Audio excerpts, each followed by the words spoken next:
Sure. I'm Tony Tamburello.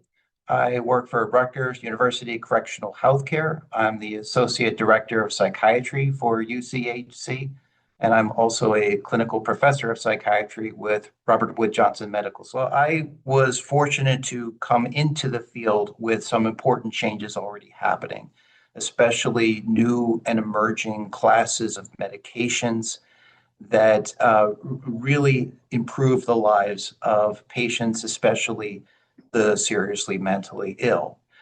A lot of the complications that my mentors saw, I've been fortunate to only rarely see in my career because the medications just have gotten so much better.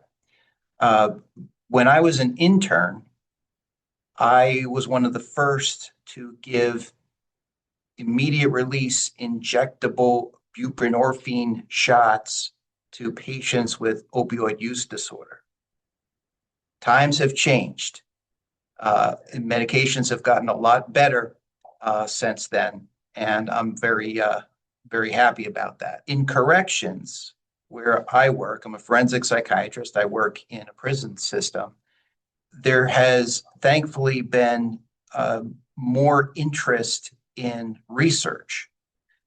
This is something that really slowed down in the 70s with legitimate concerns about the rights of subjects.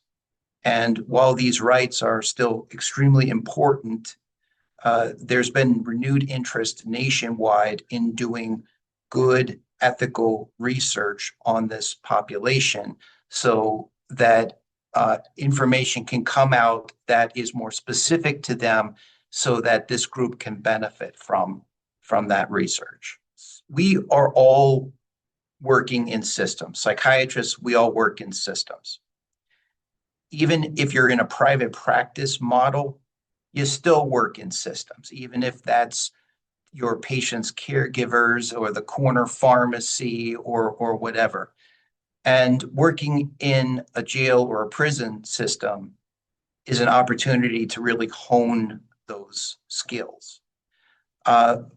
We need more than just bedside manner. We need good people skills where we can work with other professionals to appreciate their contributions and their perspectives for the best, so that we can do the best for our patients. Generally, I think what's the most important development has been lower risk medications for common mental illnesses like depression and anxiety. This opened up treatment to so many more people and also expanded the number of persons who felt comfortable prescribing these treatments. The downside is there's a risk of being overconfident and to think that psychiatry is easy or anyone can do it. But that's not the case. Our patients are getting more complicated, not less, with an aging population, with comorbid medical conditions, comorbid substance use disorders. It's very important that psychiatrists are involved in the care of these more difficult patients, more complicated patients. And the world needs psychiatrists now more than ever. In the field of correctional psychiatry, one of the most important developments has been access to care for people with substance use disorders, especially related to medications for opioid use disorder. In New Jersey, the Department of Corrections and Rutgers have worked together on this for many years. And in my opinion, this is an example of this done right, of medications for opioid use disorder done right. It really takes institutional will. And in our case, we had support starting from the governor to the commissioner to the DOC administrators on down. And together, we've really built something that has helped a lot of patients.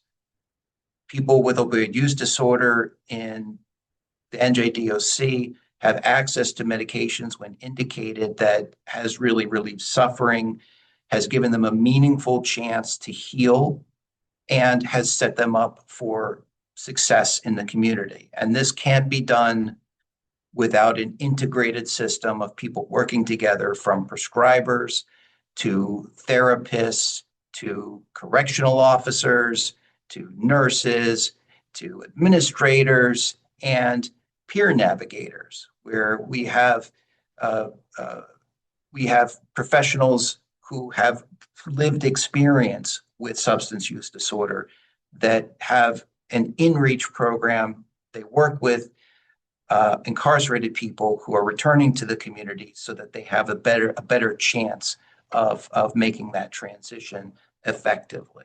I hope we're not replaced by robot AIs doing psychiatry. I'm cautiously optimistic that there is still something for human psychiatrists to contribute in the future. That said, I think we need to be open to AI as a tool that will help us sift through mountains of data that can be useful both for research and for patient care.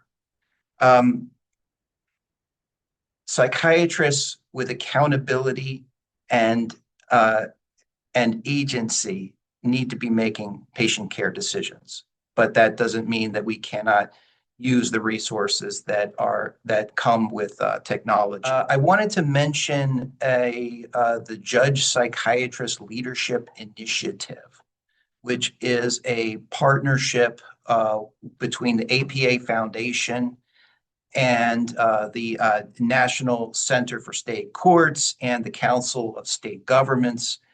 And this is a program that partners judges and psychiatrists to train other judges on persons with mental illness who are involved in the criminal justice system.